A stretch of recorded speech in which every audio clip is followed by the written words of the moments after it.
Hi everyone, this is Professor Mihir Shah once again with another video on the subject International Finance for your PGDFM course semester 2.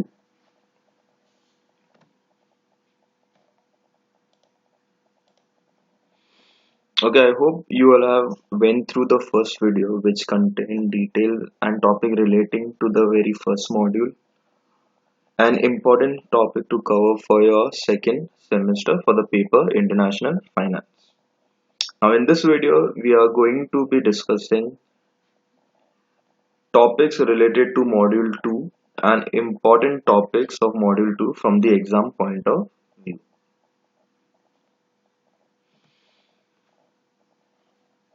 First, let us see the syllabus. Now, we have already completed module 1 in our first video where we spoke about the introduction of international monetary system, the history of international monetary system, the different exchange rate regimes. Then we went through the euro currency, and lastly we have completed FERA and FEMA. Now in this particular video we are going to discuss about module 2. Now module 2 contains three topics. Number 1, it relates to introduction to factors impacting the exchange rate, in which there are various factors which includes inflation, interest rates, demand supply of foreign currency, economic environment and many more. The second topic that is there in second module is purchasing power parity theory. Now this is a very interesting topic. In this we'll be learning about what is purchasing power parity theory and what are the different types. Similarly, we have third topic in our second module, which is interest rate parity theory. Again in this we'll be learning about what is this interest rate parity theory and what are the various types. The last two topics, the interest rate parity theory and the purchasing parity theory, are very interesting topics. And factors impacting, again, is a very simple topic.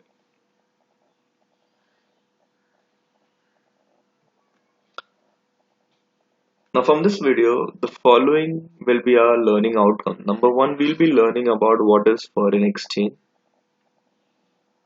then what is foreign exchange market, and what are the factors that are impacting the exchange rate. That will be the first part what we'll be learning. Secondly, we'll be learning about purchasing power parity theory. It has two versions, which is the absolute version and the relative version. So we'll be learning about those two types also. And thirdly, we are going to learn about the interest rate parity theory, in which again there are two types. One is called as the covered interest rate and the second one is called as the uncovered interest rate parity theory. And lastly, we'll be going through, the question bank, what are the important topics that you need to cover up for your second semester.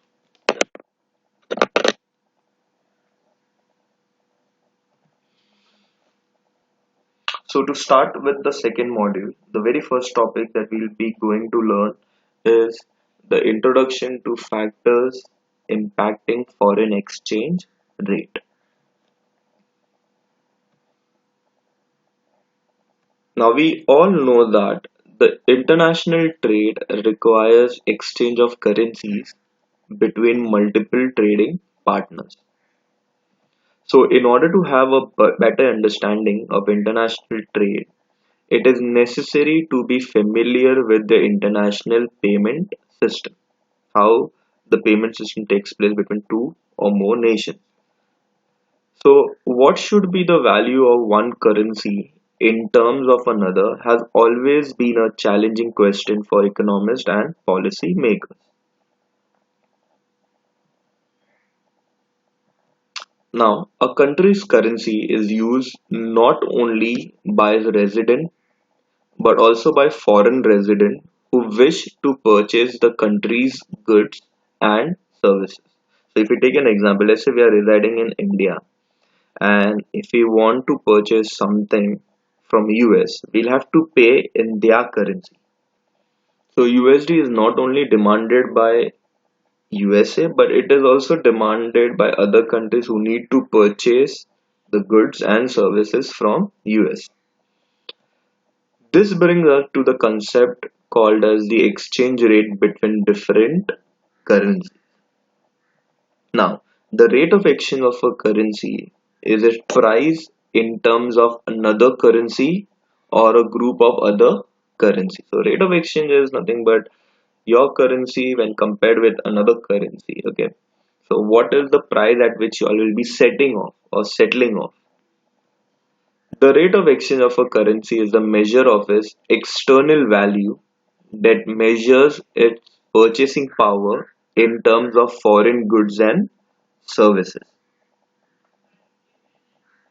Now, it is an important variable through which a country's interdependence with the global economy can be measured and evaluated.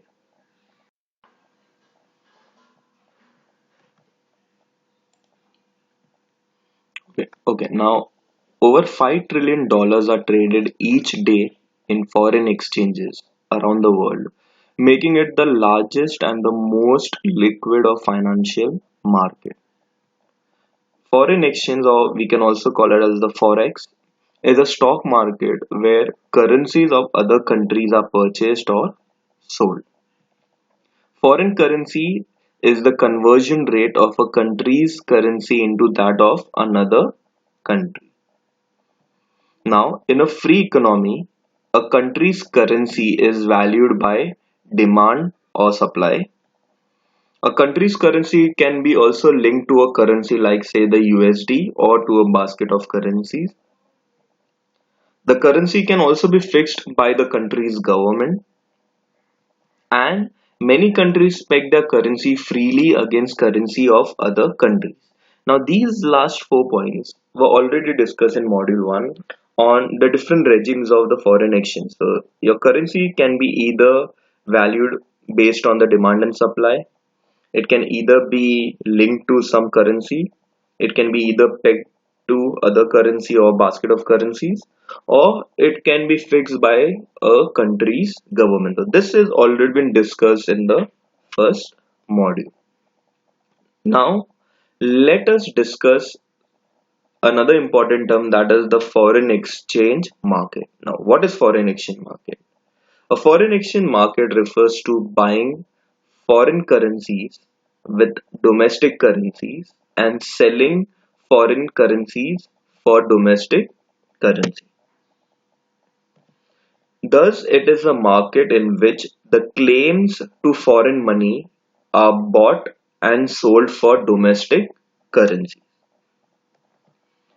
Exporters sell foreign currency for domestic currencies, and importers buy foreign currencies with domestic currencies. According to Ellsworth, a foreign exchange market comprises of all those institutions and individuals who buy and sell foreign exchange, which may be defined as foreign money or any liquid claims on foreign money. So, foreign exchange transaction result in inflow and outflow of foreign exchange. So in simple term, foreign exchange market is nothing but a place where you buy foreign currency with the help of your domestic currency, and you sell foreign currency for domestic currency. Now we need to learn about what are the various functions of a foreign exchange market. Now, the foreign exchange market performs the following functions. Number one, transfer of purchasing power or clearing function. Now, the basic function of foreign exchange market is to facilitate the conversion of one currency into another, that is payment between the exporter and the importer. Now, now let's say if you want to buy a product in United States, you need to have dollars in order to purchase their products.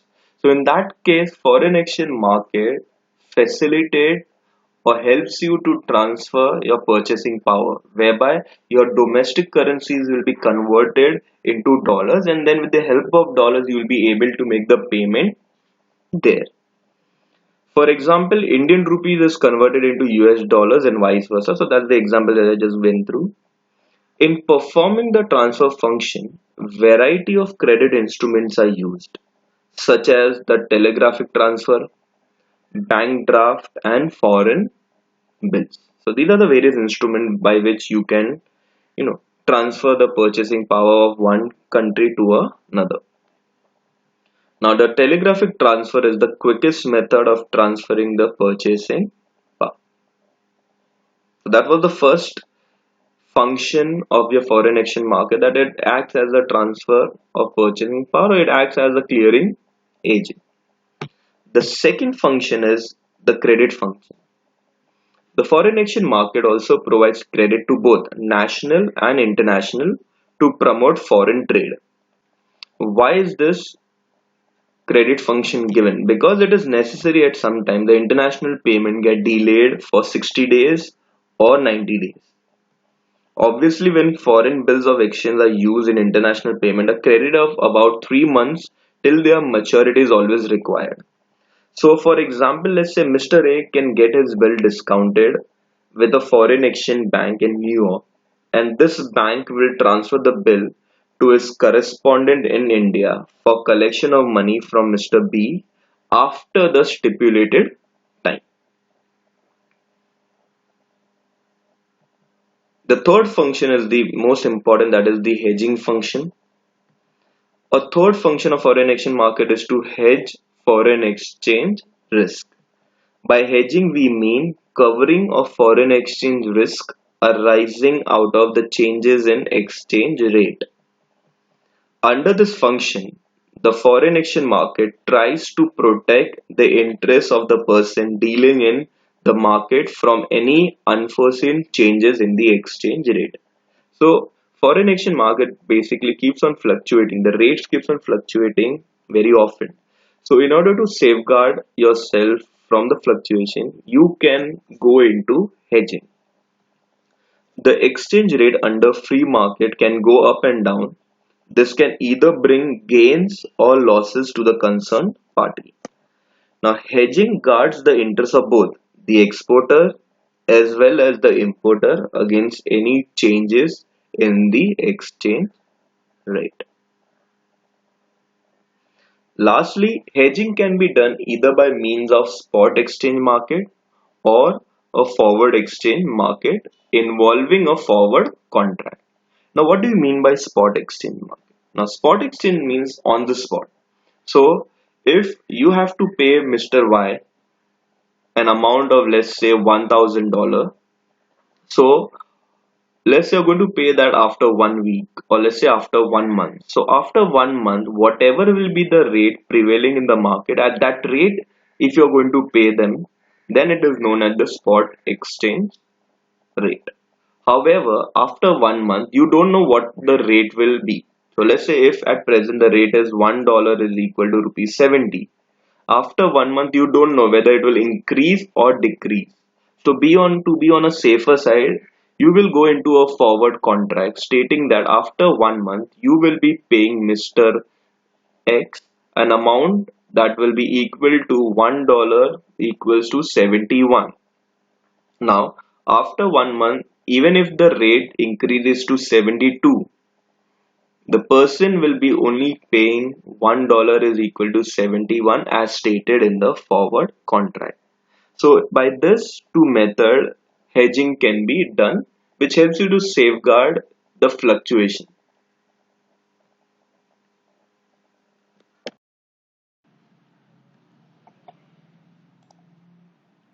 The next topic that we need to go through is the dealers or participants in foreign exchange market. Now this particular section is divided into three parts. The first part will explain you what are the various dealers in foreign exchange market. The second part will talk about the different types of foreign exchange markets. And third, we'll talk about the Indian foreign market. So first, we'll go through the various dealers or participants in foreign exchange market. Now, the foreign exchange market needs dealers to facilitate. The foreign exchange market needs dealers to facilitate foreign exchange transaction. The bulk of foreign exchange transactions are dealt by the commercial banks and the financial institution. RBI has also allowed private authorized dealers to deal with foreign exchange transaction, that is buying and selling foreign currency. So the main participant in foreign exchange markets are number one, the retail clients. The retail clients basically deals through commercial banks and authorized agents. They comprises of people, international investors, multinational corporation and others who need foreign exchange. So basically they're individual people or they can be companies or investors who require foreign exchange. Second are the commercial banks. Commercial banks carry out the buying and selling orders from their retail clients and of their own account. They deal they deal with other commercial banks and also through foreign exchange brokers. So first are the retail clients. They take money from the commercial bank. So the commercial bank becomes the second most important participant in foreign exchange market. Next, we have the foreign exchange brokers. Now, each foreign exchange market center has some authorized brokers. The brokers they act as intermediaries between the buyers and sellers. Mainly, they are banks. The commercial banks prefer brokers. Next, we have the central bank, or as you know, as the RBI for India. Under floating exchange rate, the central bank does not interfere in exchange market. This is what we have already learned in the first module. But since 1973, most of the central bank intervened to buy and sell their currency to influence the rate at which currencies are traded. So central bank becomes a part, or so central bank also become an important participant in the foreign exchange market. Now from the above sources, the demand and supply generate, which in turn helps to determine the foreign exchange rate.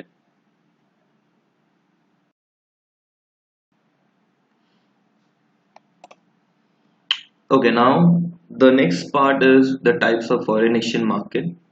Now foreign exchange market is of two types, basically the retail and the wholesale market. So first we'll discuss what is the retail market. The retail market is a secondary price maker. Here the travelers, tourists and people who are in need of foreign exchange for permitted small transaction exchange one currency for another. So retail markets are basically for those people who require foreign exchange in small amount. The wholesale market. The wholesale market is also called interbank market. The size of transaction in this market is very large. Dealers are highly professional and are primary price makers. The main participants are the commercial bank, business corporation, and central banks. Multinational banks are mainly responsible for determining the exchange rate. So wholesale markets are basically for those who require huge amount of foreign exchange, and that can be in the way of commercial bank, business corporation, and the central bank. And the other participants basically in the foreign exchange markets are the brokers. Brokers have more information and better knowledge of market. They provide information to banks about the prices at which there are buyers and sellers of a pair of currencies. They act as middlemen between the price maker. Second are the price takers. The price takers are those who buy foreign exchange which they require and sell what they earn at a price determined by primary price makers. Now the third part under this particular topic was the Indian foreign exchange market. Now in India, the foreign exchange market is made up of three tiers. First, here the dealing takes place between the RBI and the authorized dealers. Second, the dealings takes place between the authorized dealers itself. And third, the authorized dealers deal with their corporate customers. The next topic now we'll be learning is the factors affecting or determining the foreign exchange rate. This is a very important topic.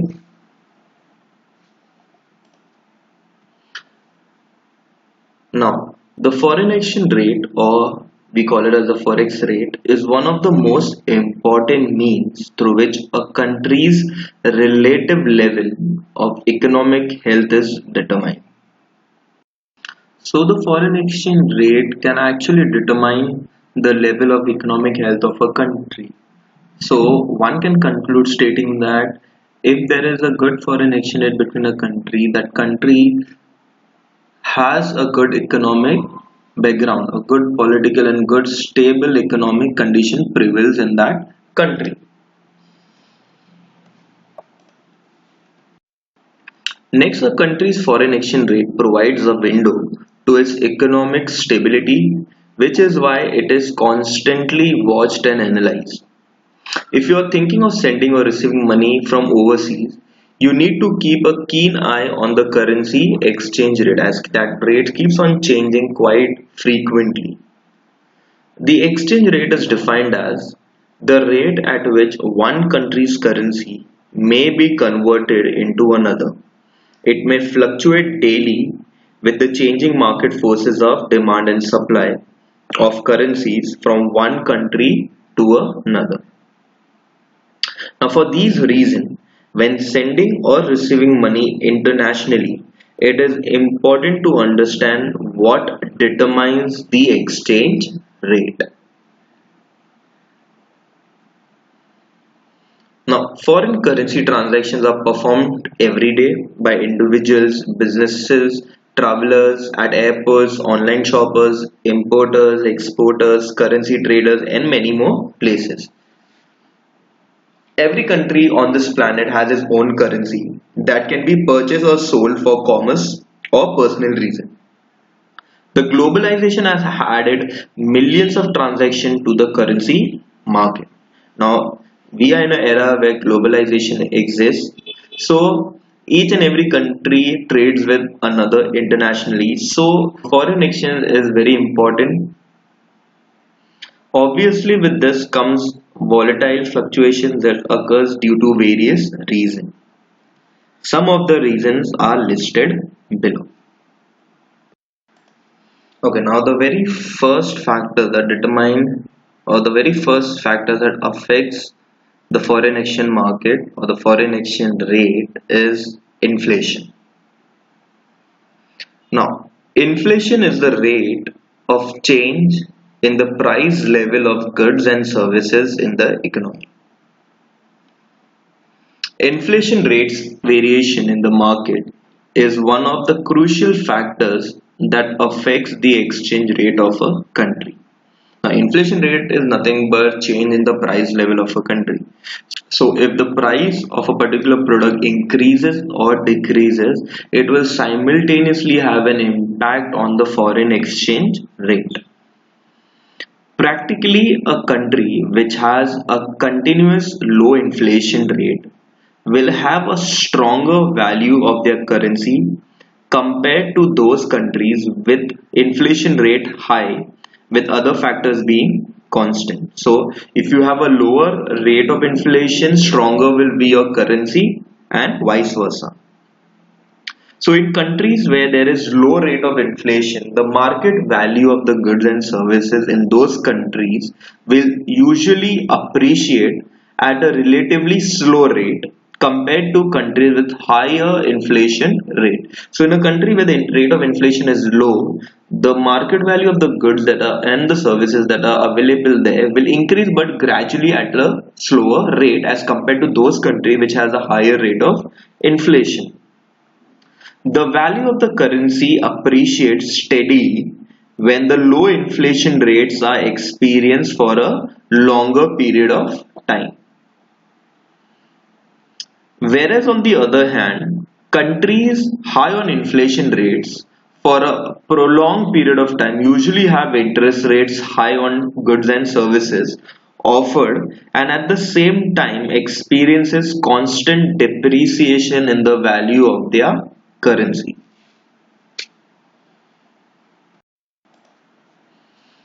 Next, the relative inflation rates of the two countries influences the exchange rate. Between India and US, let's say the exchange rate is rupees 70 is equal to 1 US dollar in a given year. So we are taking an example whereby the rate of exchange is $1 is equal to rupees 70. In the subsequent year, if the rate of inflation is higher in India than US, then the Indian goods and services will be costlier compared to US where inflation rate is lower. So this is a common phenomena. If in India the inflation is higher as compared to US, the goods and services in India will be much costlier as compared to USA. There will be less demand for Indian goods and services from USA, thus reducing the supply of dollars. Whereas US's rate of inflation being low, there will be more demand from India for US goods and services. So now this causes an inverse relation. The situation results in more demand for dollars and at the same time less supply. Increased demand with the given supply Increased demand with the given supply or decrease in supply of dollars makes the dollar costlier. Let us say from rupees 70, now it has become to rupees 72. An opposite scenario would make the dollar cheaper. Thus, inflation is a very important factor that determines or affects the foreign exchange rate. The next factor that affects the foreign exchange rate is the interest rate. Now, interest rate, inflation rates, and foreign exchange rates are always correlated and play a vital role in determining the stability of the market environment. Any slight changes in the rate of interest will definitely affect the value of the currency and its exchange rate in the foreign market. Interest rate to a currency has a dual impact on the currency valuation. If increase in the interest rate suggests the strength of the economy, then it would have favorable effect on the exchange rate. However, if there is increase in the interest rate due to expectation of higher inflation, then it would have an adverse effect on the value of currency. So interest rate also affects the determination of exchange rate and it goes in dual way. Okay, it has dual impact. If the interest rate is increased due to the strength of the economy, then it is known as a favorable effect. However, if it will be increasing or if there is an increase in the interest rate due to expectation of higher inflation, then it would have a very adverse effect on the value of the currency. Now, there are always two currencies involved in an exchange rate. Therefore, there might be situation where the interest rates of both the currencies may rise at the same time. Now, in such situation, the interest rate differential is obvious. Sometimes the smallest rate of the two currency could move in opposite direction, resulting in widening the gap between the two. In such cases, the effect on the exchange rate would be more distinct. Now, a higher rate of interest in India will attract foreign money to India to take advantage of the interest differential. Larger inflow of say dollar or euro would increase their supply and make them cheaper against rupees.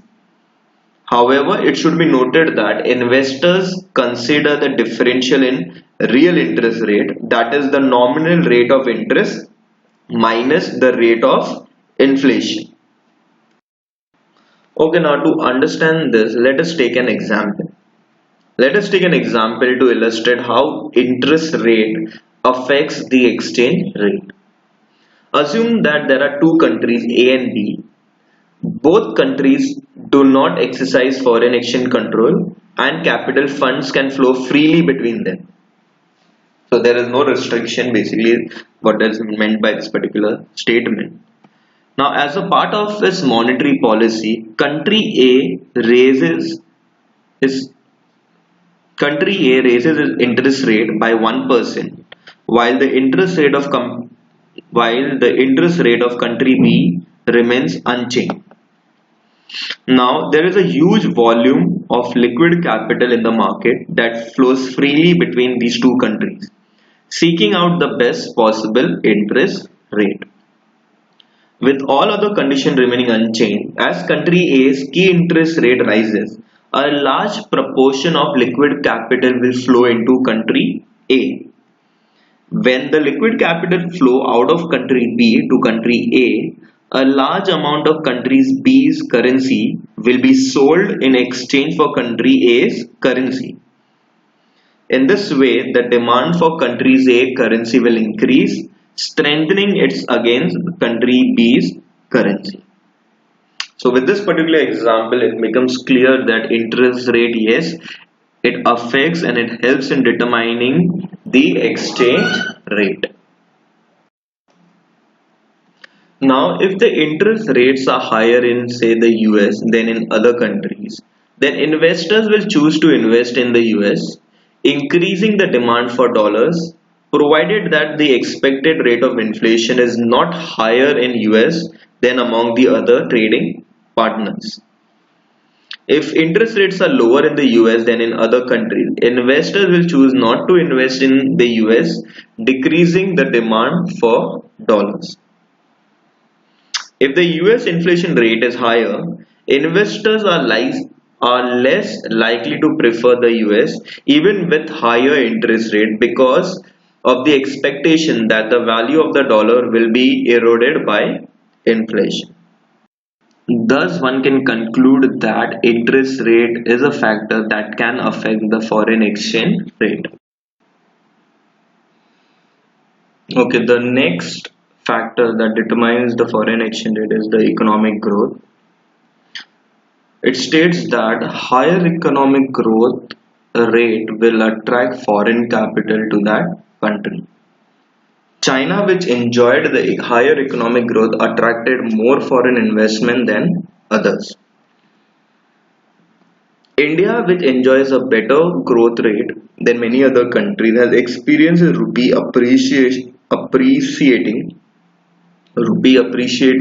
in recent years from 48.395 in 2002-2003 to rupees 44.411 in October 2010. So, if a country is having a very good economic growth, that country's currency always tries to appreciate.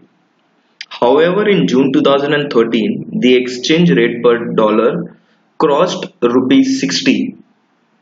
On August 28, 2013, rupee dollar exchange rate was rupees 68.85, which reflected weak economic situation of India. Subsequently, the exchange rate settled around 65 rupees a dollar. At present, that is April 2020, the exchange rate has crossed rupees 71. Similarly, countries with poor economic performance experiences foreign capital moving out, thus making the domestic currency weaker. Thus, economic growth is one of the factors that affects the foreign exchange rate. The next factor is government debt. Government debt is an amount which is the total public or national debt owed by the government. So it's basically like a loan which the government has taken. A country with a large debt will get less foreign investment, which can lead to inflation. This in turn devalues the value of country's currency. The unpaid dues created by the central bank are always considered to be a liability in general and a public debt in specific.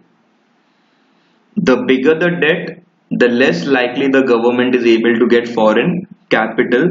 This will result in increased inflation in the country and thereby affects the foreign exchange rate.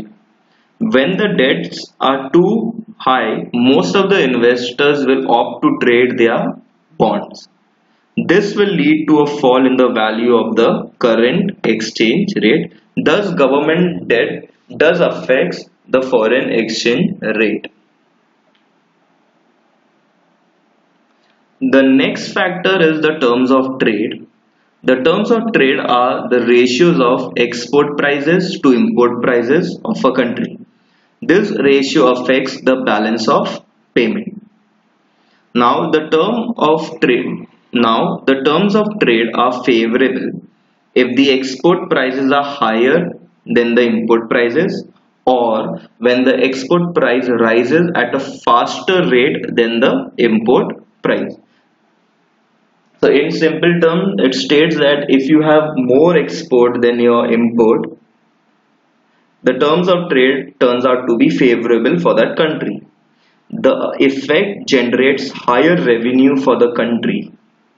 The domestic currency therefore will have a higher demand and the local currency appreciates in value. All this leads to an increase in the value of exchange rate. The next is the balance of payment. A country's management towards maintaining balance between trade and the earnings got from foreign investment is a very crucial in determining the exchange rate. This information can be obtained in the current account of balance of payment, which contains the sum total of all transactions done by the government, including exports and imports. When the government spends more on import as compared to export earning, it will create a deficit in the current account.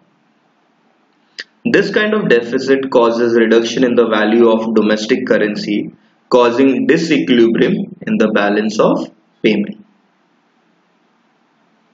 In such a situation, volatility and unpredictability of the exchange rate of the domestic currencies becomes highly noticeable. Thus, the deficit in the balance of payment have a great impact on the determination of the foreign exchange rate. Okay, the next factor that affects the exchange rate is political and other factors. Political instability coupled with poor economic performance, along with other factors like the social unrest, make people demand less of that country's currency. While on the other side, countries which enjoy a positive economic, social and political environment find their currencies are more in demand. So a country where the political or the economic performance is very poor and there is a lot of social unrest, that country's currency will be demanded less as compared to those countries which have a positive economic, social and political environment. Politics in a country will always affect its economic performance. A country that experiences severe political unrest is always considered risky for foreign investors.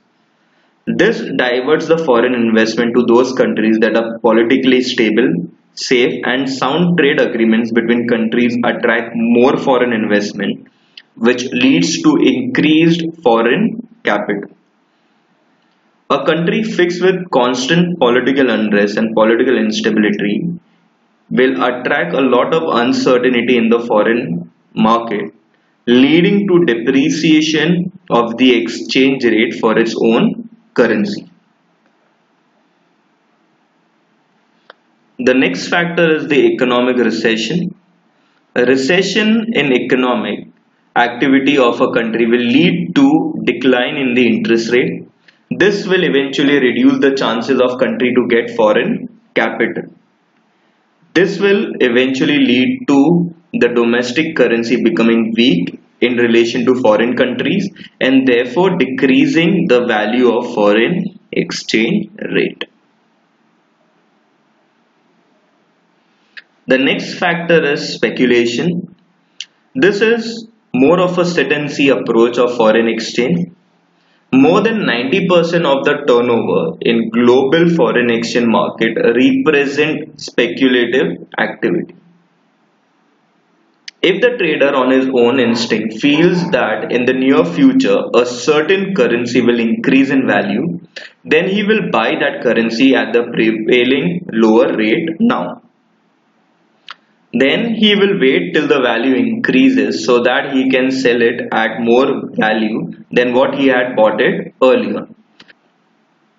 This eventually will increase the exchange rate. Thus, speculation plays a very important role in determining the exchange rate. The next factor which does have an impact on foreign exchange is the employment rate. The employment rate data released by each country is a fair barometer to measure the performance of its economy. A high rate of unemployment indicates stagnation of the economy and depreciation in the value of the currency. This leads to a dip in the foreign exchange rate of the currency of the given country. On the other hand, if the employment rate is good, that will indicate a higher performance of the economy, thus creating more inflow of foreign exchange.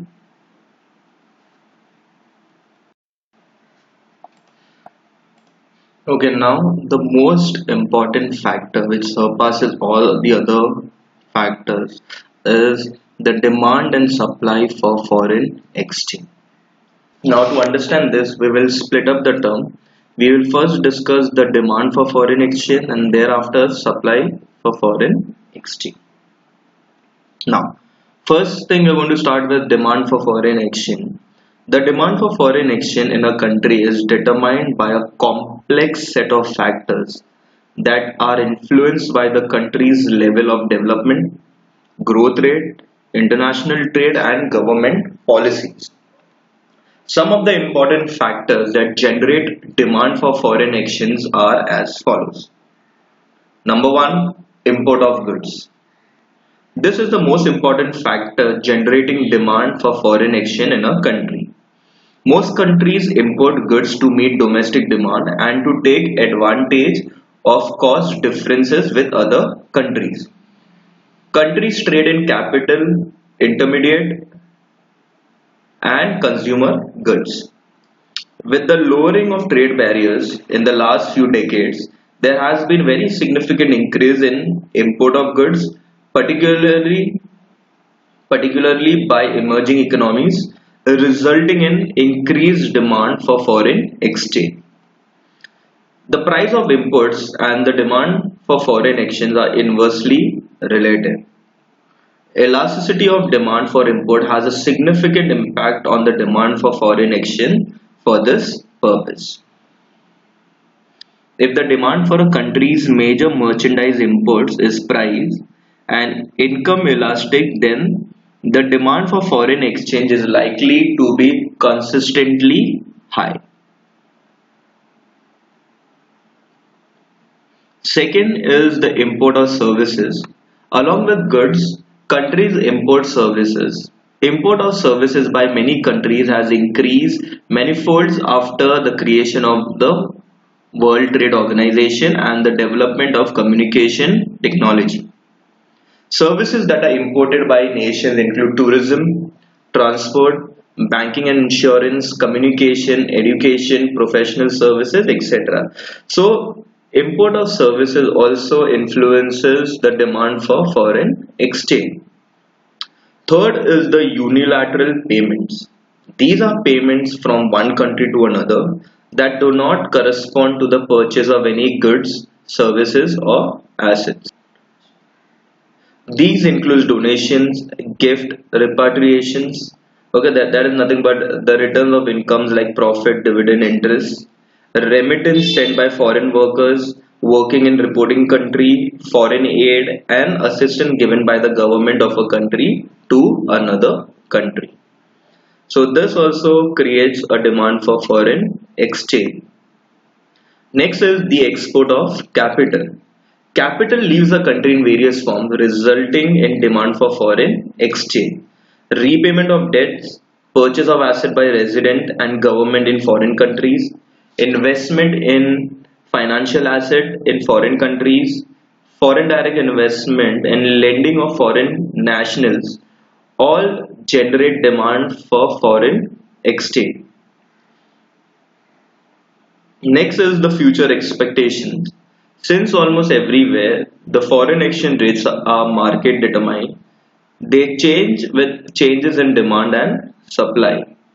Hedgers demand foreign currencies in order to protect themselves from risk arising out of foreign exchange fluctuation, while speculation demand foreign exchange to make profit by selling the currencies at a higher rate in future. Both these activities generate demand for foreign exchange on the basis of future expectations. So now future expectation consists of hedgers and speculation, whereby one demands for foreign currency in order to protect himself from the future risk, while the other, okay, demand for foreign exchange to make profit by selling the currencies at a higher rate in future. Now the total demand for foreign exchange is inversely related to its price, that is the exchange rate. It means higher the rate, lower will be the demand, whereas lower the rate, higher will be the demand. Now this can be understood with the help of the following diagram, where OX on the x-axis we have demand for foreign exchange and on the y we have foreign exchange rate. The demand curve, like an ordinary demand curve, is sloping downward from left to right and shows an inverse relationship between the price of foreign exchange in domestic currency and the demand for it. At the rate OR per unit of foreign currency, OQ amount is demanded.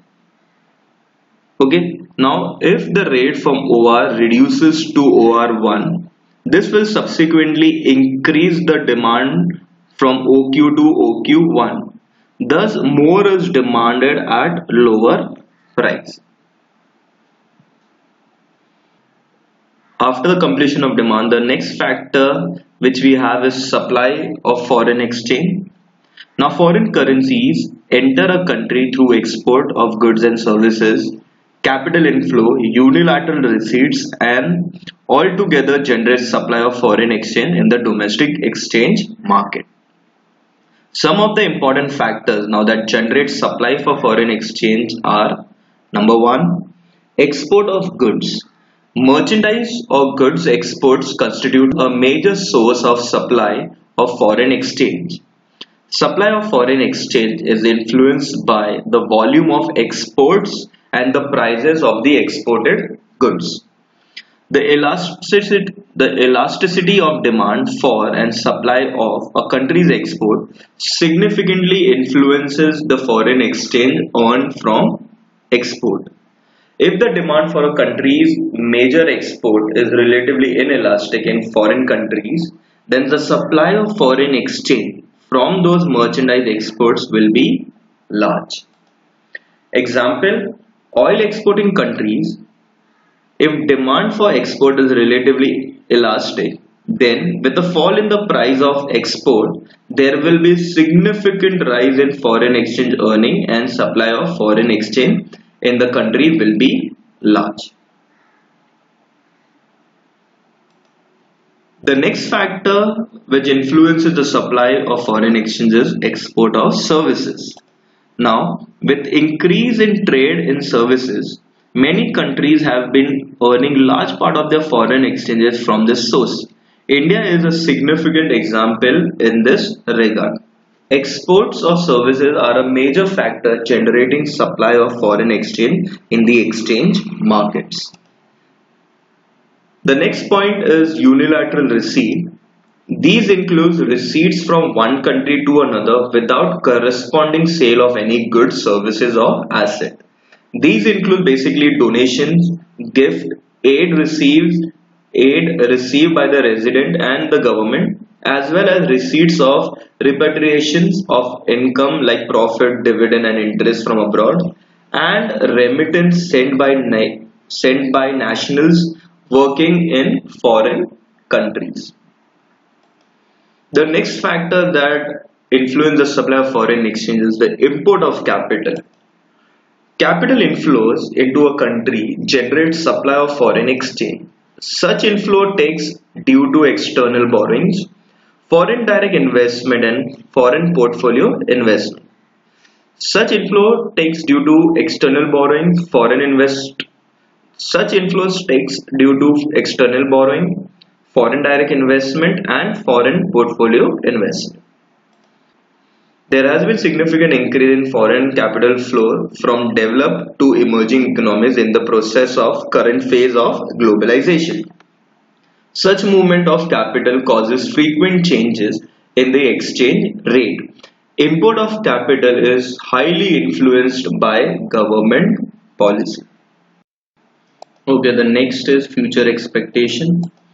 Just like demand for foreign exchange, supply of foreign exchange is also influenced by future expectations. When speculators begin to sell foreign currency in order to make profits, the supply of foreign exchange rises, lowering the value of foreign currency. The speculation is motivated by future price expectation. Now, the total supply of foreign exchange is directly related to its price, that is the exchange rate. This can be understood with the help of the following diagram. The x-axis consists of supply of foreign exchange, whereas the y-axis represents the foreign exchange rate. Now, the supply from all these sources add up to aggregate supply of foreign exchange. The total supply, like the supply of any other commodity, is directly related to its price, that is, the foreign exchange rate. The diagram above shows the relationship between the rate of foreign exchange and its supply. The supply curve of foreign exchange, like any other supply curve, slopes upward. Now, to sum up, foreign exchange is demanded basically for import of goods, for importing of services, unilateral payment, export of capital, and for future expectation. Whereas the supply of foreign exchange is done for export of goods, export of services, unilateral receipts, import of capital, and for future expectation. Okay, now the next thing what we need to go through is the determination of equilibrium exchange rate created by demand and supply. So as you can see from the figure, the x-axis represents the demand and supply of foreign exchange, whereas the exchange rate is on the y-axis. Now in the figure, the equilibrium rate is determined at point E, where the demand and supply curve of foreign exchange intersect. OR is the equilibrium exchange rate when the demand for foreign exchange and the supply is equal. OR1 and OR2 are not equilibrium exchange rate. At OR2, demand is more than supply. That is, R2M is more than R2N. Similarly, at OR1, supply is more than demand. That is, R1Q is more than R1P. Exchange rate R1 and R2 are not stable or equilibrium exchange rate. At the rate of R1 and R2 exchange rate, there will be pressure on the prevailing rate to move towards the equilibrium rate, that is towards point E. And E is that point where demand and supply intersect, and that is nothing but the point at which the exchange rate has been determined. Now from the above analysis, it is understood that the exchange rate, like any other price, is determined by demand and supply force in the foreign exchange market. Any change in demand and supply will result in a change in the exchange rate. The exchange rate determined by the market forces would change as these factors changes in the market. The primary price maker buys or sells the currency in the market, and the rate continuously changes in a free market depending on demand and supply. With this, we can conclude, or with this, various factors that determine the foreign exchange rate comes to an end. Okay, now the next important topic that we need to learn is the purchasing power parity theory. This is a very important topic. So let us see what is purchasing power parity theory.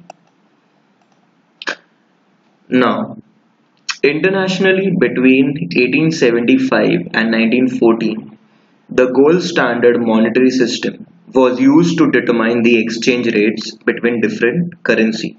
This we have already learned in our first module under the heading Evolutions of International Monetary System. Under the system, the government of a country allowed its currency to be freely converted into fixed amount of gold. Theoretically, the exchange rate determination was explained with the help of the gold standard theory. After the World War I, gold parities and free movement of gold stopped, and the gold standard was replaced by the paper currency standard. The mint power of exchange lost significance in the exchange market. Hence, to explain this phenomena and the problem of determination of the equilibrium rate of exchange between inconvertible paper currency, the purchasing power parity theory was developed by Gustav Cassel.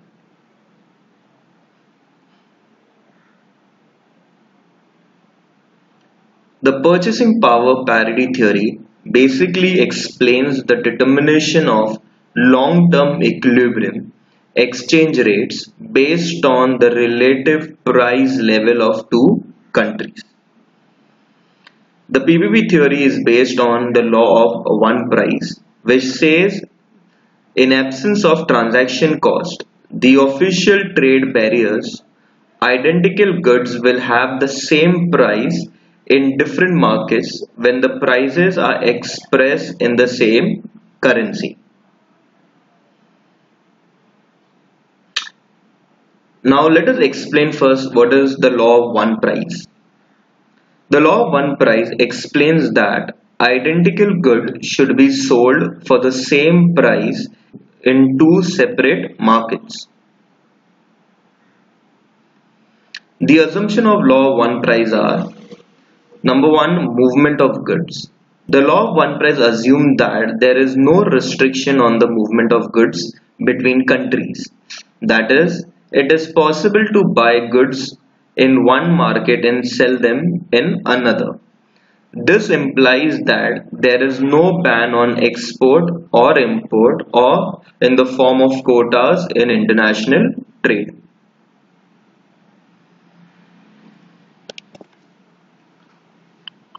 Next is the no transportation cost. Law of one price would hold perfectly only if there is no transportation cost involved. Next is no transaction cost. This law assumes that there are no transaction costs involved in buying and selling of goods. Next is no tariffs. The existence of tariff does not hold good for the law of one price, which requires the absence to hold perfectly. In simple terms, law of one price is nothing but it states that if product X, which is an identical good to product Y, which is sold into different markets, the price of those two products should be same. But it assumes that there is no movement of, there is movement of goods, but it assumes that there is movement of goods, there is no transportation cost, no transaction cost, and no tariffs.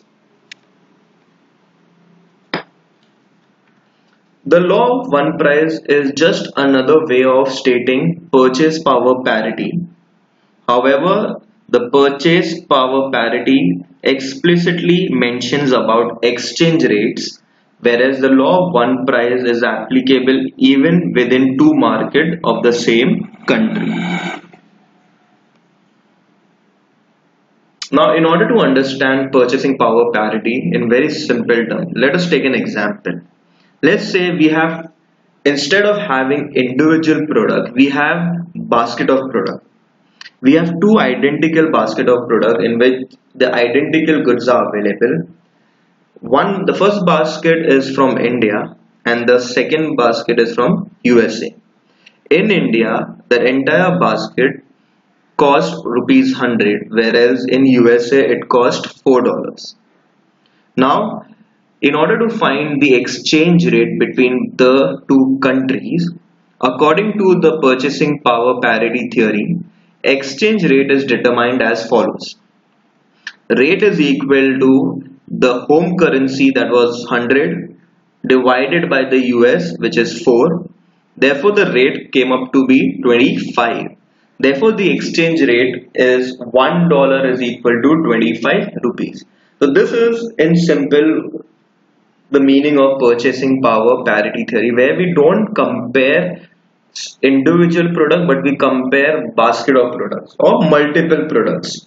Now, in order to understand this theory, let us go through the theoretical part of purchasing power parity theory. Now, the big idea underlying the PPP theory is that foreign exchange is demanded by the nationals of a country because it has the power to command goods in the foreign country. When the domestic currency of a nation is exchanged for foreign currency, the domestic purchasing power is exchanged for purchasing the foreign power. Therefore, the main factors determining the exchange rate is the relative purchasing power of the two currencies. Thus, the equilibrium rate of exchange should be such that the exchange of currency would involve the exchange of equal amounts of purchasing power. Hence, it is the parity of the purchasing power of the currencies which determines the exchange rate. The theory states that the rate of exchange between two currencies will be in equilibrium when it equals the ratio of price level in the two countries expressed in terms of their respective currencies. The rate of exchange between the currencies of two countries is determined by their relative price levels.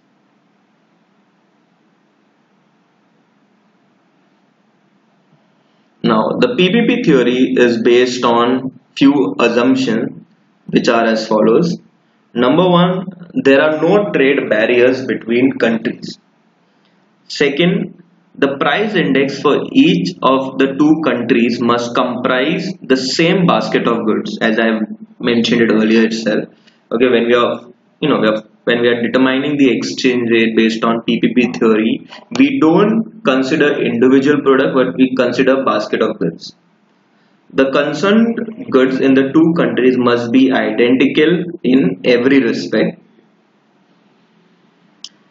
Next, all the prices should be indexed to the same year. The goods should be of the same year. Okay. Next, the law of one price prevails. That is, identical goods should sell for the same price in two different countries at the same time. Okay, now there is a demand for foreign currency by the people because of its purchasing power ability in its own nation. Thus, when domestic currency is exchanged for any foreign currency, one can say that domestic purchasing is being exchanged for purchasing power, as it can buy some amount of goods and services in the domestic country. This exchange of purchasing power takes place when the purchasing power of two currencies nations get equalized. Thus, the purchasing power of the two currencies determines the exchange rate.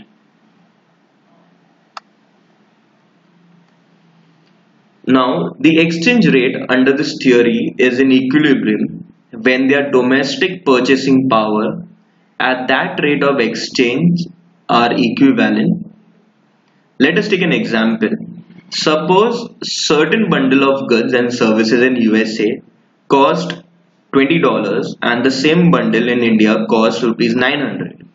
Then the exchange rate between US dollar and Indian rupees is $1 is equal to 45. Okay, so again, using the same concept that I showed you earlier, the home currency that was 900 rupees, when you divide it by USD, which is 20, we get $1 is equal to rupees 45. Because this is the exchange rate at which the parity between the purchasing power of two different nations is maintained, a change in the purchasing power of any currency will also reflect in the exchange rates. Hence, under this theory, domestic purchasing power determines the external value of his currency to that of another currency. Now, there are two versions under purchasing power parity theory. Number one is known as the absolute version. Second, it is known as the relative version. So now let us understand each type one by one. First is the absolute version of purchasing power parity theory. According to the absolute version of the purchasing power parity theory, the identical baskets of goods in two different countries must sell for the same price when expressed in the same currency. In other words, the exchange rate between the currencies of two different countries is decided by their respective purchasing power. For example, if a basket of commodities is sold for 140 rupees in India and the same basket of identical commodity sells at $2 in USA, then the exchange rate expressed as price of $1 in terms of rupees will be rupees 140 is equal to $2 or rupees 70 is equal to $1. Now the exchange rate is equal to the ratio of price index of the basket of commodities in home market to the price index of the basket of commodities in foreign market. So this is what was explained earlier also, that the basket of commodity in home market, the price index of which will be equal to the basket of commodities in foreign market. This can be expressed as R is equal to P divided by P star, where R is equal to the exchange rate defined as domestic currency units per unit of foreign currency. P stands for price index of a basket of goods expressed in the home country expressed in domestic currency, say India and the rupee respectively. And P star is equal to the price index of an identical basket of goods in a foreign country expressed in the foreign currency, say USA and the dollar respectively. So that's the formula that we had applied. So the exchange rate is nothing but it is the ratio of the price of home currency upon the price of the foreign country. Now, taking the earlier example, we can express the rate of exchange as rate is equal to the rate in domestic country was 140 and that in foreign was $2. So it is 140 divided by 2. So the rate we came up to was rupees 70. Therefore, $1 is equal to rupees 70 is the exchange rate. From this explanation, it follows that the primary factors determining the exchange rate between two currencies is the relative purchasing power of the two currencies in their respective domestic markets. Therefore, changes in the price level in either of both the countries will affect the exchange rate. Now, if there is inflation in India, now we take another example stating that if there is an inflation in India with no price change in USA, then the rupee will depreciate against the dollar. Let us say that now the basket of commodities in India, which was costing earlier 140, because of inflation in India, The cost has risen to 150 rupees instead of 140. Now, with no price changes in USA didn't incur any inflation. So the new exchange rate now will be same formula, R is equal to P upon P star, where P is the domestic currency which is costing to 150 rupees divided by the foreign rate. There the rate is still the same, that is $2. So the new exchange rate will now be 75, that is $1 is equal to rupees 75. So here in this case the rupee has depreciated against the dollar. Previously the rate was $1 is equal to 70, but because of inflation in India, the rate has now the new rate has come up to be $1 is equal to 75. Thus, inflation, as we have learned earlier, is a factor which influences the foreign exchange rate. Can be proved in this order also. Now, it will now require more rupees to purchase 1 unit of dollar. Previously, you were getting $1 for 70 rupees. Now, you'll have to pay 5 rupees extra. That is 75 rupees for a dollar. Now, consider another variation in this. Okay, now, if the price level in India falls with no change in the price level in USA, the rupee will appreciate in terms of dollars. On the other hand, if there is a price rise in USA with no price change in India, then again rupee will appreciate in terms of dollars. Now let us explain this. Let us say that after 1 year, the basket of commodities in USA cost $3 instead of $2. With no price change in India, now the new exchange rate will be as follows. The rate is equal to 150. Because of inflation, the rate had become 150. So now after that there has been no change in the price. So the rate in domestic is 150. However, the rate in US has increased to $3. So we'll divide it by 3. So here the new rate what we have come across is 50. That is $1 is equal to 50. In this case, the Indian rupee has appreciated in terms of the dollars. This is the meaning of absolute version of purchasing power parity theory.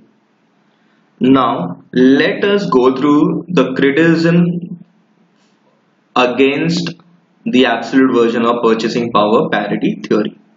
Number 1, the absolute version measures the absolute levels of internal prices. It is widely accepted that the purchasing power of money cannot be measured in absolute terms.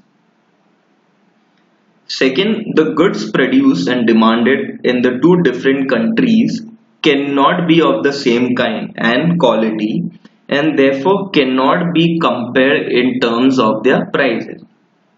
The quality and quantity are the two things which are very difficult to compare. Countries which are highly developed cannot compare their products and the quality of their products to a country which is underdeveloped or developing. The selection of the basket of commodities may not be done objectively. It is difficult to decide which goods to include and which not to. Now there are several difficulties involved in compilation of price index numbers. According to the theory, there is a functional relationship between the purchasing power of the currencies of two countries and their exchange rate. In reality, there is no such direct and precise link between the two. There are many factors apart from the purchasing power of currency, such as the tariff, speculation, capital flow, non-tariff barriers, which significantly affects the rate of exchange. Lastly, the capital account transactions are not taken in account while determining the exchange rate. This was the absolute version of purchasing power parity theory. Now we jump on to the next version, that is the relative version of purchasing power parity theory. Now, in the relative version, the method of calculating the current equilibrium exchange rate is different from that used in the absolute version. The relative version of PPP theory is propounded by Castle as a mean for measuring the changes in equilibrium exchange rate. As compared to the absolute version, it brings out the relationship between changes in internal purchasing power and changes in exchange rates. The relative version of PPP theory states that changes in the equilibrium rate of exchange between two currencies will be governed by the changes in the ratio of their respective purchasing power. Now, this is a different version, a different way of calculating under PPP theory. Here, some past exchange rate is assumed to be the equilibrium exchange rate and is adopted as the base rate.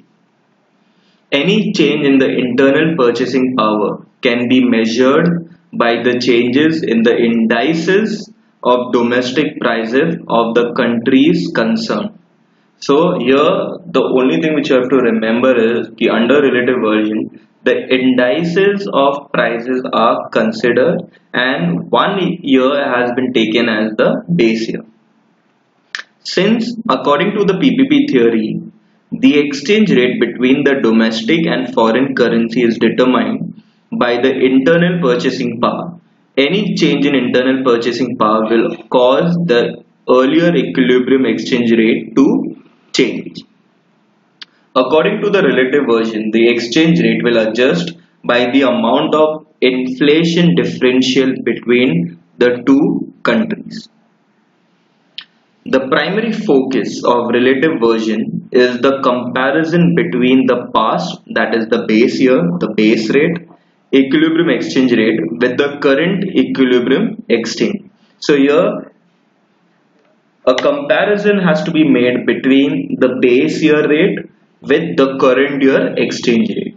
The theory concludes that the changes between the two equilibrium rate is primarily due to the changes in the internal purchasing power of the two currencies over a period of time.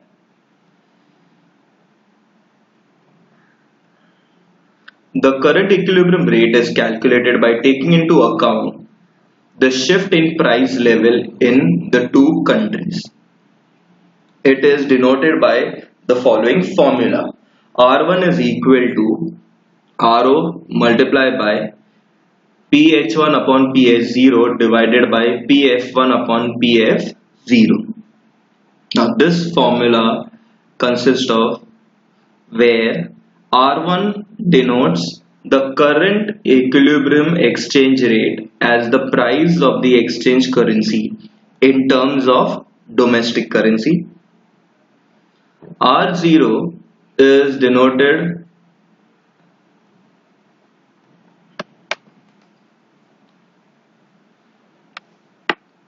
R0 is equal to the equilibrium exchange rate in the base period. PH1 is equal to the price index in the home country in the current year. PH0 is equal to price index in the home country in the base year. PF1 is equal to price index in the foreign country in the current year.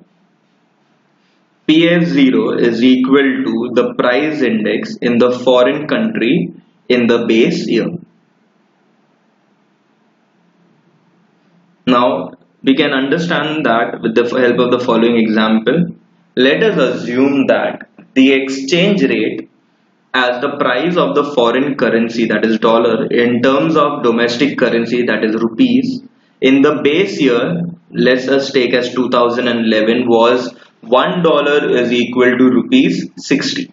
So the base year is 2011 and the base rate is given as $1 is equal to rupees 60.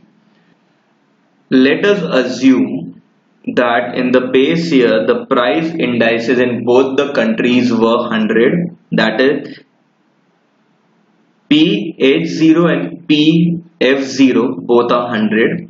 In the year 2018, the price in the home country, that is India, has risen to 180, and that in the foreign country USA has risen to 150. So these are the current price indices. So using this information, according to relative version of purchasing power parity theory, exchange rate can be determined using the previous formula as R1 is equal to R0 into PH1 upon PH0 divided by PF1 divided upon PF0.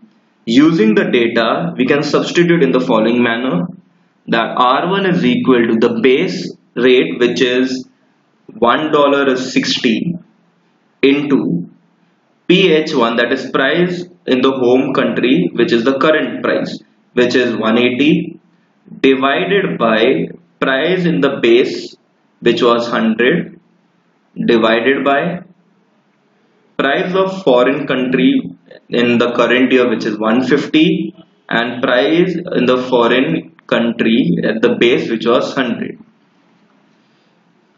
Solving or substitution the value, we can further solve it as 60 into 180 upon 100. Reciprocal of division will become 100 upon 150. Now cross multiplying the value, we get it as 60 into 1.2, which is equal to 70.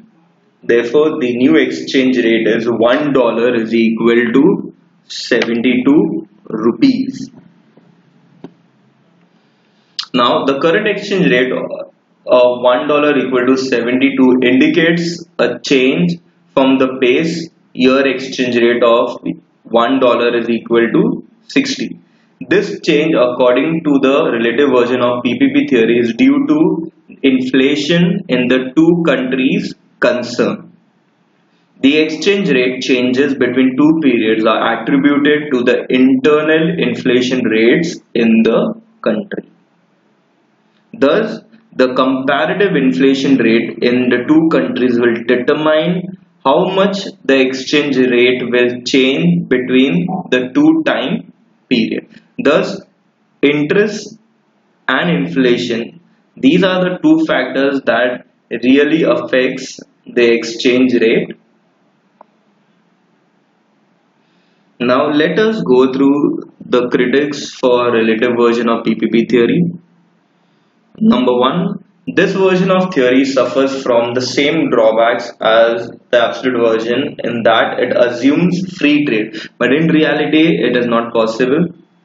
According to the relative version, there must be a known equilibrium exchange rate in the base year, but in reality it is difficult to ascertain the particular rate which actually prevailed between the currencies as the equilibrium rate. The new or current rate would represent the equilibrium rate at purchasing power parity only if economic conditions have remained unchanged between the two periods being considered. This is really not possible.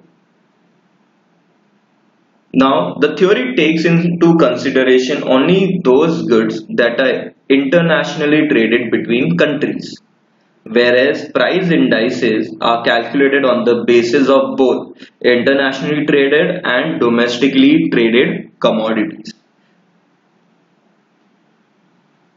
The theory assumes that the basket of commodities are similar in both countries.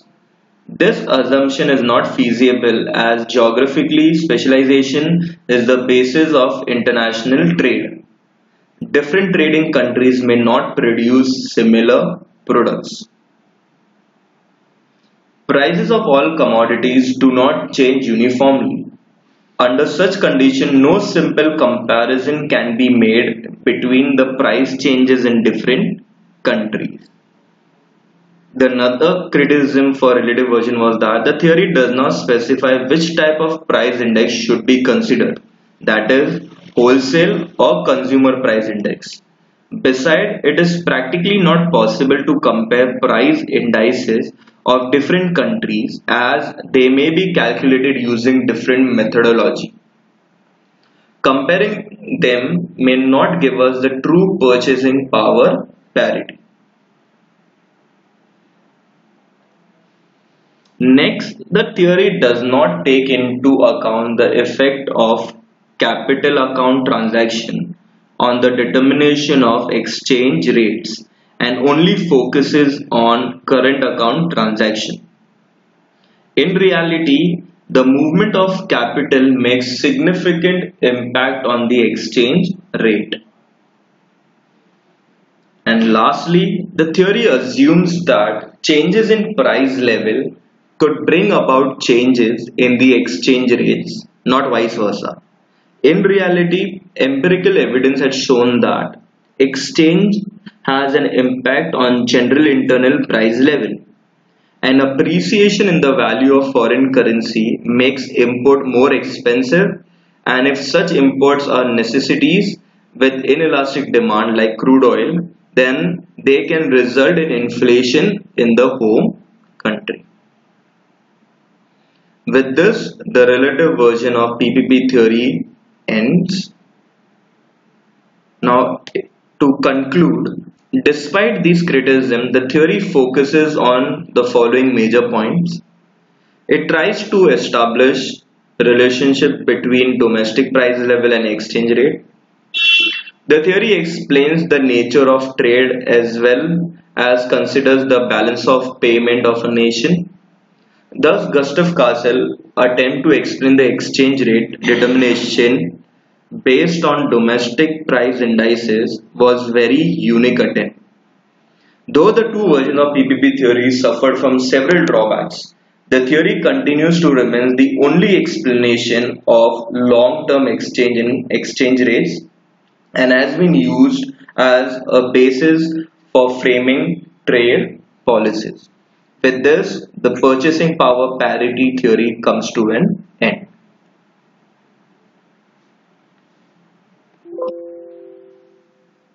Now, the next topic that we need to learn about is interest rate parity theory. Let us see what do we actually mean by the interest rate parity theory.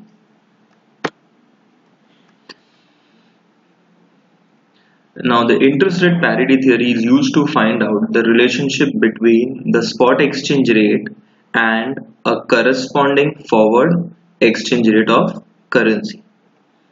It is a theory in which the interest rate differential between the two countries remains equal to the differential calculated by using spot exchange rate and forward exchange rate technique. Interest rate parity connects interest, foreign exchange rates, and forward exchange rates. It plays a crucial role in forex market.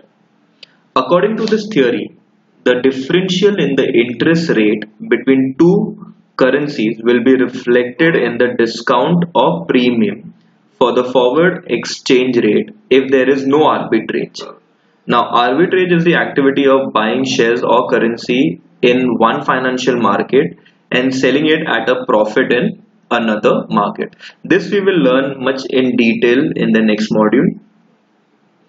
Now, the determination of exchange rate in the forward market finds an important place in the theory of interest rate parity. According to interest rate parity theory, equilibrium is achieved when differential in the forward exchange rate is near about equal to the differential in the interest rate. Now, this is a very important point. According to this theory, it states that the differential in interest rate should approximately be equal to the forward exchange rate. Forward rate always differs from the spot exchange rate by an amount which represents differences in the interest rate. Under this theory, the currency of a country with a low interest rate will be at the forward premium in relation to a currency of a country with an interest rate higher as compared to the others. Now, in order to understand interest rate parity theory in simple term, let us take an example. Let's say you have a specific amount of wealth with you and you want to invest in and you want to invest that under a fixed deposit. Let's say you have two options. Number one, invest in US where the interest rate is at the rate of 6%, or invest in India where the interest rate is at 8%. Now, as per the normal the condition, it is always preferred to invest in a country having higher rate of interest and borrow from a country which has a lower rate of interest.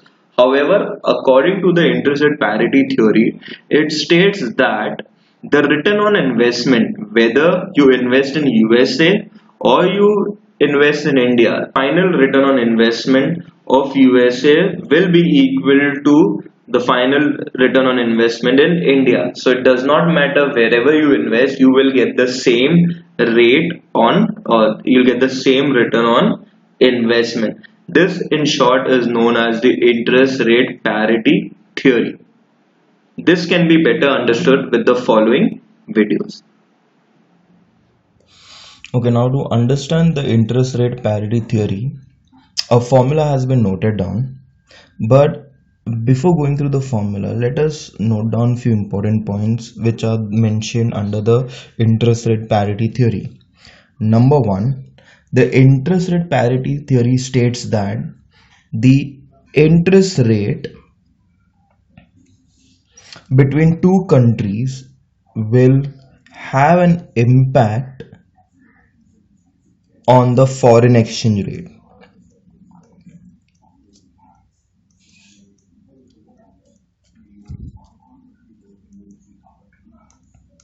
Okay, in other words, if we compare India and US, the interest rate prevailing, if we compare India and US, the interest rate prevailing in India and US will have an impact on the foreign exchange rate between them. That's the very first point which the interest rate parity theory states. Second, the interest rate parity theory states that the interest rate differential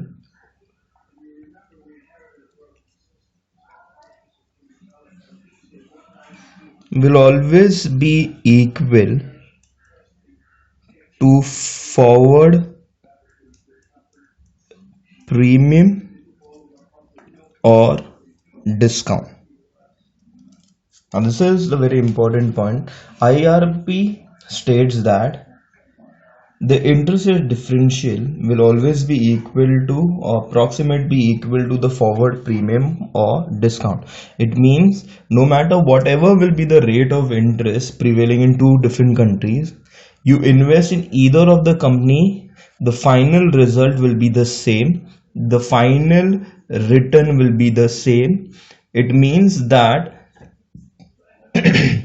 it means that under interest rate parity theory, the investor does not get an arbitrage opportunity. It cannot obtain arbitrage gain. So that's a very important point mentioned under the theory. And why does this happen is based on the third point, that is the currency whose interest rate is higher, okay, that currency will usually go into forward discount, and currency whose interest rate is lower will usually go under forward premium. So this nullifies the effect, and at the end, the final return what you'll obtain from either countries, that will come to the same state. So these are the 3 points which the interest rate parity theory states. Number one, the interest rate will always impact foreign exchange rate. Second, the interest rate differential will always be equal or approximate be equal to the forward premium or the discount.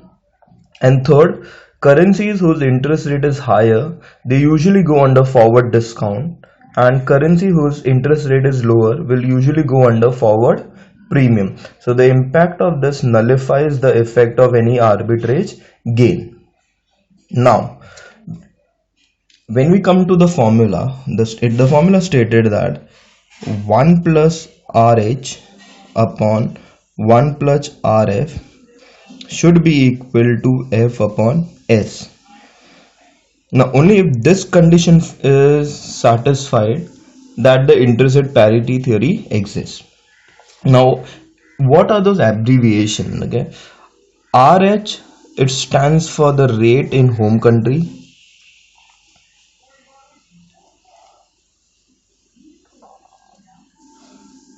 RF stands for the rate in foreign country. F stands for forward rate, and S stands for the spot rate. So if LHS is equal to RHS, interest rate parity theory will exist. In that case, it does not matter in which country you invest or from which country you will borrow, because eventually in either country the return what you will be getting will be the same. Now, to understand this,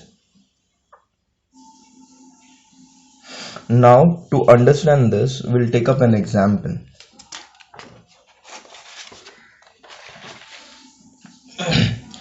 Let's say the question given here is Mr. X wants to invest rupees 60 lakhs in fixed deposit.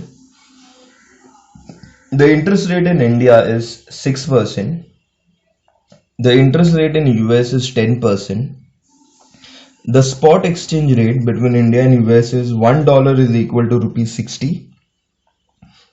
The question states that using the interest rate parity theory, okay, where should Mr. X invest? So we have to find where should he invest, whether he should invest in India or in US, but using the interest rate parity theory. Now, in order to solve that, we will directly use the formula which was given. So I'll first note down the formula. The formula was 1 plus RH upon 1 plus RF is equal to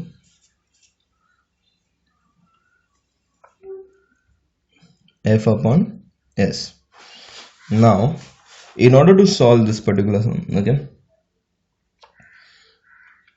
the rate in the home currency or in the home country was 6%, so that is nothing but 0.06, whereas that in the foreign, that is US, was 0.10. The forward rate is not given, so we have to find the forward rate first of all. The spot exchange rate given is rupees 60. So if we further solve it, this comes up to 1.06 upon 1.1 is equal to F upon 60. Now, if we cross multiply it, okay, that will be 1.06 into 60 upon 1.1, we will get the forward rate. So here the forward rate, while multiplying and cross multiply, it will come up to 57.82. Now this is very important. This is the forward exchange rate that we have got. Now, to understand further, now in which country should we invest? So we'll take the example of either country. Okay, we'll take the example of either country. We'll take both the example. If in India he was supposed to invest, then he would have invested the entire 60 lakhs. Let's take this example is based on 1 year. So after 1 year, he would have got an interest or at the rate of 6%, so which comes to 3,60,000. So after 1 year, the total amount after maturity, he would have got 63 lakh 60,000. That is in the case he would have invested in India. Now, if he would have opted to invest the same amount in US, so first he would have to convert 60 lakhs into dollars, and the spot exchange rate at that time was rupees 60. So in that case, he would have got 1 lakh dollars if he would have invested 60 lakhs at the rate of 60 per dollar in US. Now again, if you take that example that the year it's only going to be for 1 year, so after 1 year he would get interest at the rate of 10%, which will come up to 10,000. So at the end of 1 year he would have got 1,10,000 dollars.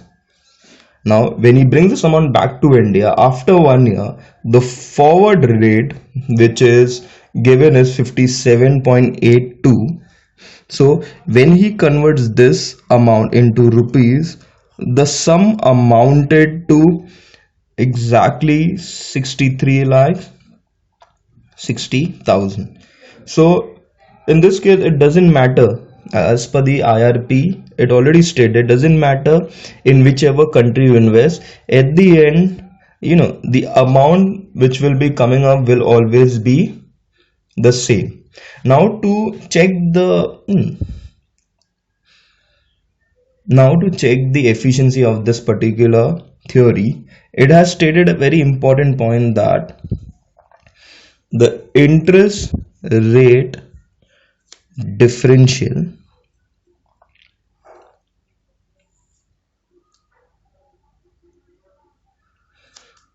was always equal to or approximate equal to forward premium or discount. Now according to this particular sum, the forward rate is 57.82, whereas the spot exchange rate is 60. So in this case, the currency after 1 year is going through forward discount.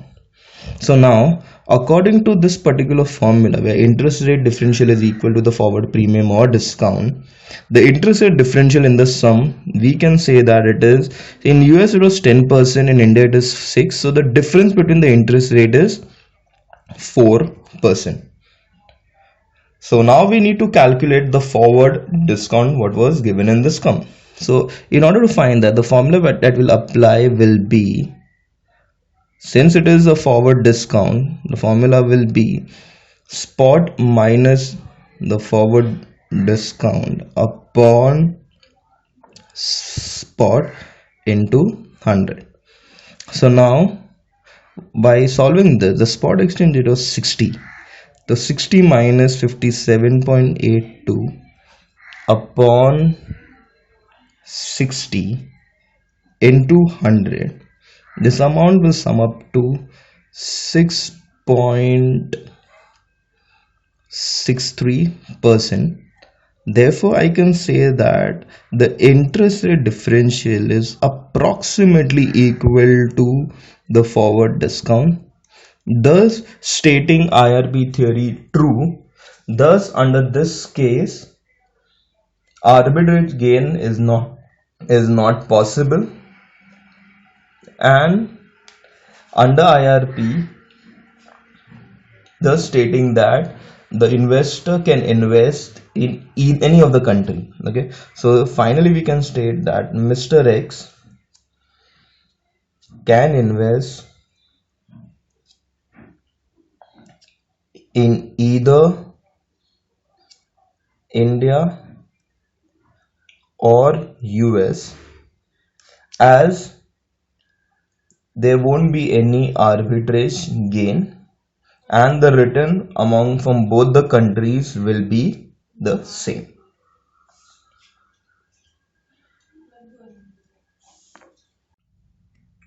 Okay, now we'll take up another example. Okay, in the second example, it's given that Mr. Y wants to invest rupees 1 lakh in fixed deposit.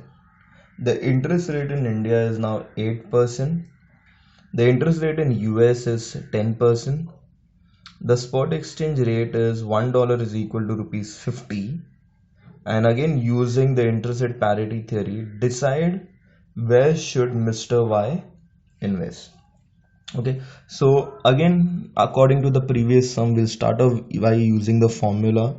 The formula is 1 plus RH upon 1 plus RF, which should be equal to forward upon the spot. RH stands for the rate in home country, which is India, so it is 1 plus 0.08 upon 1 plus RF is the rate in foreign, which is US, so we'll take it as 0.10. Forward exchange is the rate that we need to find. Spot is already given as 50. So if you solve it further, we get it at 1.08 upon 1.1 is equal to F upon 50. So now if we cross multiply, we will get the rate of forward, which is equal to 49.09.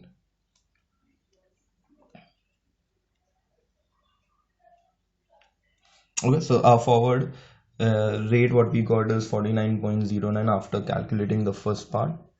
Now we will check if if Mr. Y had to invest it in India, what amount he would have got at the end of 1 year, and if the same amount was supposed to be invested in US, then what amount he would get at the end of 1 year. So in India, if he had to invest, he would have directly invested rupees 1 lakh. At the end of 1 year, he would have got interest at the rate of 8%, which comes to 8,000. So at the end of 1 year, he would have got an amount of 1 lakh 8,000. If the same thing he had to invest in US, he would have first converted rupees 1 lakh into dollars. The spot exchange rate was 50. So when you divide it, he would have got $2,000. Now again, after 1 year, he would have got interest at the rate of 10%, which would have been $200 of 2,000. So he would have got in total $2,200.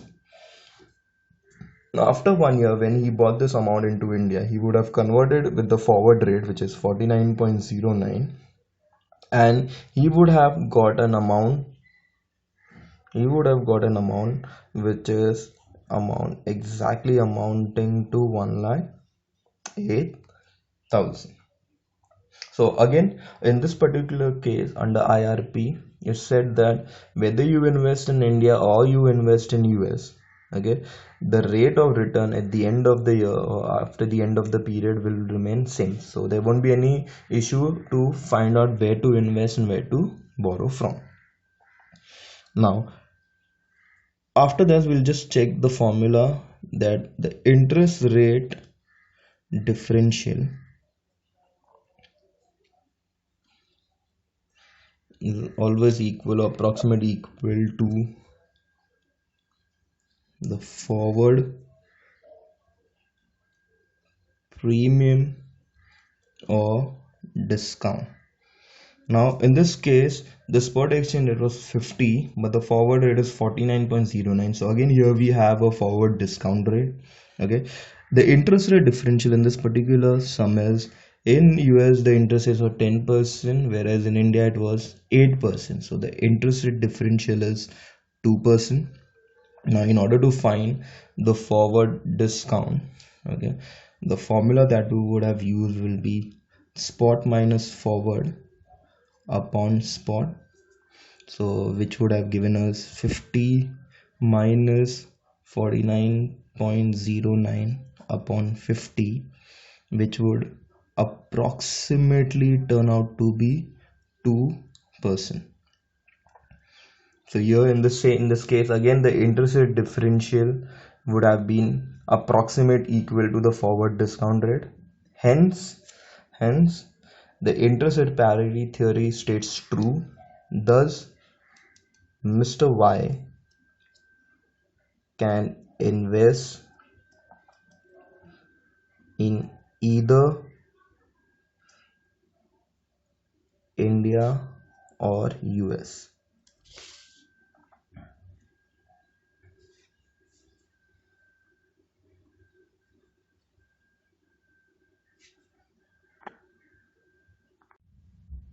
Okay, now we'll take one last problem based on interest rate parity.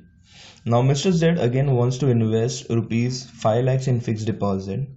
The interest rate in India is 12%. The interest rate in US is 7%.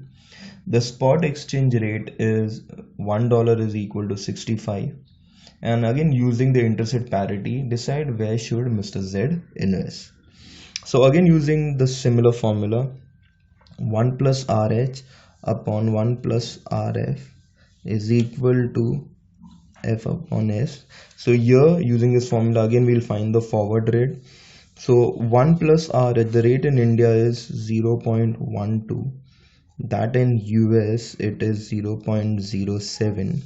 Forward rate we don't know, and the spot exchange rate is 65. So if you solve further, we get 1.12 upon 1.07 is equal to F upon 65. If you cross multiply, you will get the forward exchange rate as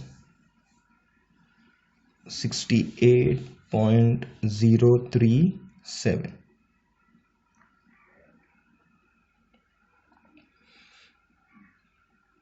Okay.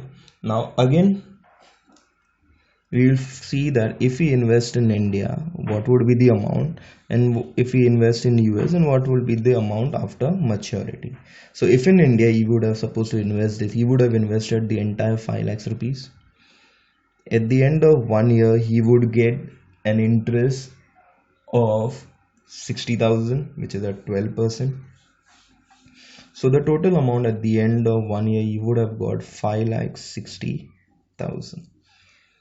Now the same thing, if he had to convert, if he had to invest in US, he would have invested or converted rupees 5 lakhs at the rate of 65. So he would have got $7,692. Again, he would have also got an interest at 7%, which would have comes approx to $538. So at the end of 1 year, he would have got $8,230. This dollar he would have again brought back to India, so he had to convert it according to the forward rate. The forward rate would have been 68.037. So when you multiply, you would have again got an amount which is approximately equals to 5,60,000.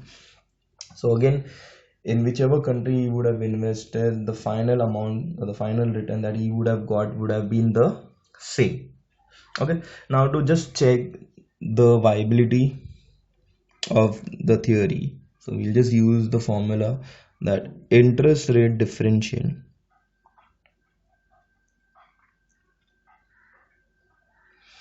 is approximately equal to forward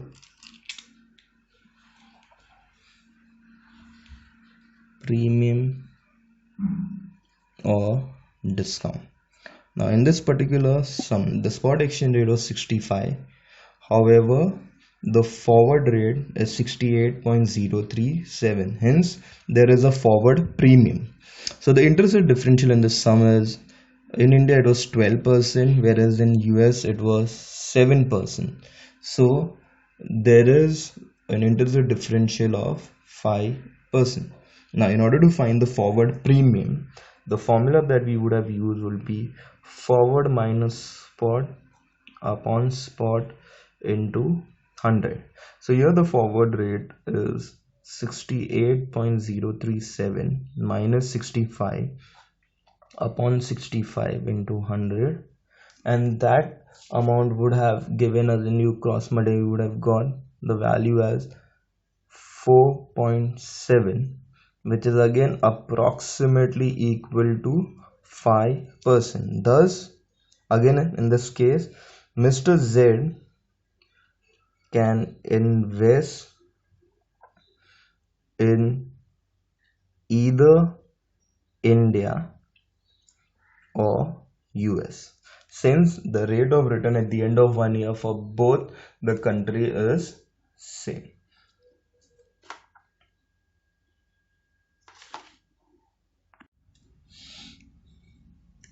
Okay, to sum it up, we can say that under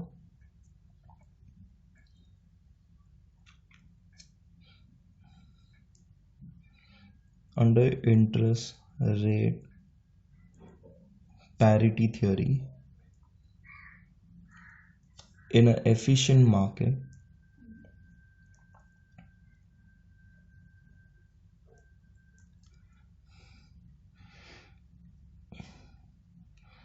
interest rate differential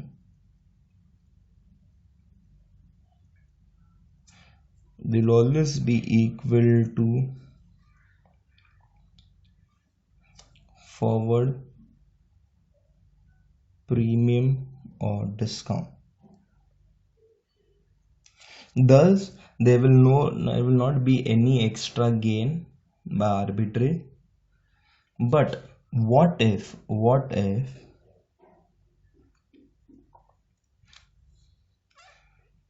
the interest rate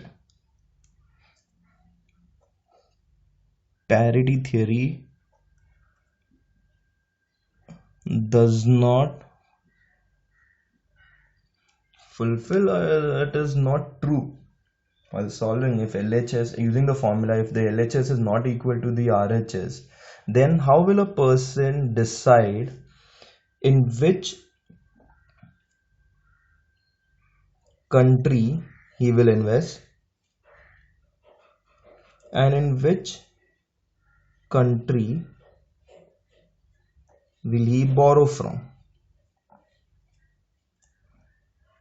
So if under interest rate parity theory, whether you invest in the home country or you invest in the foreign country, the rate of return remains the same. But if the interest rate parity theory does not hold true, then from which country will he invest and from which country will he borrow? So for that, we again go back to the original formula, that is 1 plus RH upon 1 plus RF, which is equal to forward upon the spot. We just cross multiply this particular formula, so we get 1 plus RH is equal to forward upon spot into 1 plus RF. Now we have LHS and we have the RHS. So now this is very important. Number one, if your LHS is more than RHS, so if the rate of currency in home is more, or the rate of interest in your home country is more than that of the foreign, you will invest in home and you will borrow from outside. And the vice versa of that, if your LHS is less than your RHS, then you will borrow from your home country and invest in the foreign country. So finally, to sum it up, I can say that wherever the interest rate is more, you invest, and wherever the interest rate is less, you borrow. So this sums up your entire interest rate parity theory. Okay, now we need to go through various types of interest rate parity. Now, the very first type of interest rate parity is known as the covered interest rate parity. According to the covered interest rate theory, the exchange rate forward premiums nullify the interest rate differential between the two sovereigns or two different countries. In other words, covered interest rate theory says that the difference between interest rate in two countries is nullified by the spot or forward currency premium so that the investor could not earn an arbitrage profit. Example, let us assume there's a company known as Yahoo, the US based multinational, has to pay the European employees in euro in a month's time. Yahoo Inc. can do this in many ways, one of which is given below. Number one, Yahoo can buy euro forward a month, that is 30 days, to lock in the exchange rate. Then it can invest this money in dollars for 30 days, after which it must convert the dollars to euros. This is known as covering, as now Yahoo company will have no exchange rate fluctuation risk. Secondly, Yahoo can also convert the dollars to euros now at the spot exchange rate.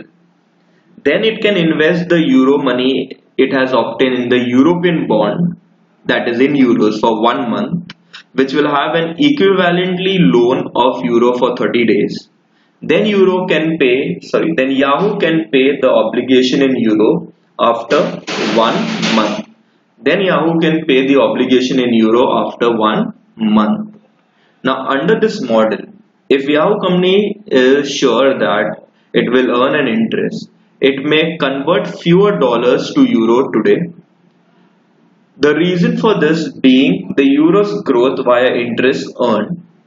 It is known as covering because by converting the dollars to euro at the spot rate, Yahoo is eliminating the risk of exchange rate fluctuation. This is known as the covered interest rate parity, where your risk is being covered by investing in some other. This is known as the covered interest rate parity theory. The second type of interest rate parity is known as the uncovered interest rate parity theory.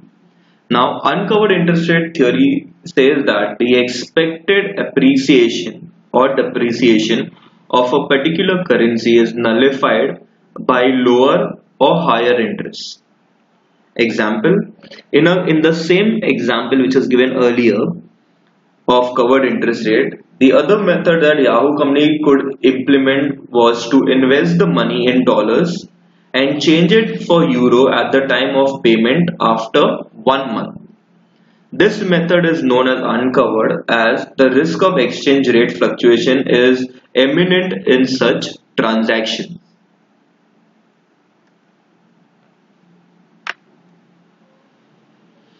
Now, let us go through the implications of IRP theory.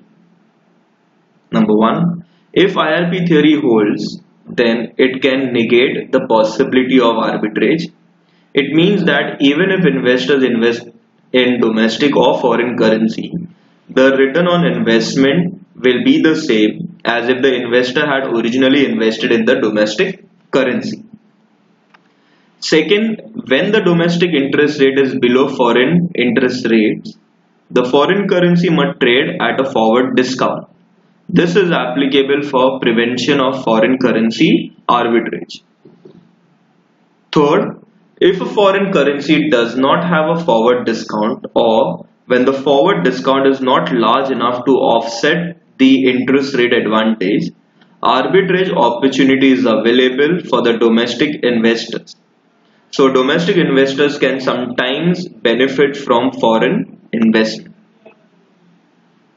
Fourth, when domestic rates exceed the foreign interest rates, the foreign currency must trade at a forward premium. This is again to offset the prevention of domestic country arbitrage. And lastly, when the foreign currency does not have a forward premium, or when the forward premium is not large enough to nullify the domestic country's advantage, an arbitrage opportunity will be available for the foreign investors. So the foreign investors also can gain profit by investing in domestic market. This concludes the interest rate parity theory. With this, with this module 2 of International Finance PGDFM semester 2 comes to an end. Okay, this is the question bank of a module 2 of International Finance.